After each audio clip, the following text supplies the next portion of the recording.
Hey everybody, Scott here with another Barefoot Bible. Today's question is not really a question. That was a poor intro. Today's topic is about an apparent paradox, that is the paradox of free will. Okay, so here it is. Does God know what you are going to do in the future? If He does, so says the paradox, then you don't really have free will, because it's predestined, predetermined. And if you don't have free will, then God can't be all good or all just if He's going to condemn you, if He's going to condemn you to hell for something that you didn't really have any control over. You didn't really make that decision, so you're not really guilty. Therefore, God is bad or not good.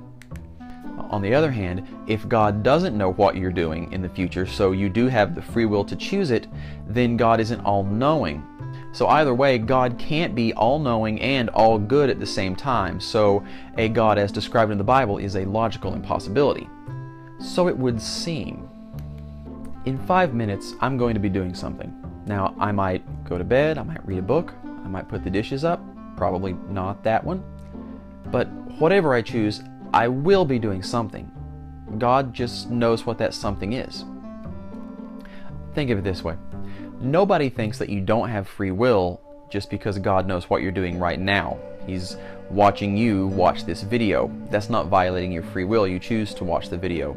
Or yesterday, maybe you chose to eat a hamburger, and God knows that you ate the hamburger. He saw you eat the hamburger. That didn't violate your free will. And it just so happens that God is outside of time. He made time. I know the words don't quite make sense because our language doesn't really have terms for this, but God was before time. I know I'm saying before, that's a time word, but just kind of stick with me. God, before there was time, God is. In fact, when the Bible speaks about God and says, I am, it's always in the present tense. I think that's very appropriate. It's the closest we have for an eternal outside of time God. Before everything was created, God says, I am. It's like the eternal present. And it just so happens that the God of the Bible is outside of time. He made time. He was there before time existed. I know before time implies time, but our language just doesn't really have the words to handle this. So God perceives time, all moments in time, at the same time. Again, language fails me. God sees today the same as He sees yesterday, the same as He sees tomorrow. You still have free will to choose today what you're doing. You have free will to choose yesterday what you did, or you did when you were in yesterday. And when you get to tomorrow, you're going to have the free will to choose what you're doing then.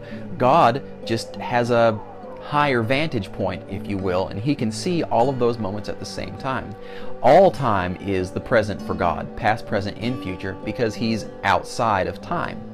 So when the Bible says that God is the same yesterday, today, and tomorrow, that's very apt. He's in all of them. Well, I hope that answers the question. What do you think? Can God know what you're doing, and if He does that violate your free will? Let me know in the comments. Let me know if you have any other questions or topics you want me to cover.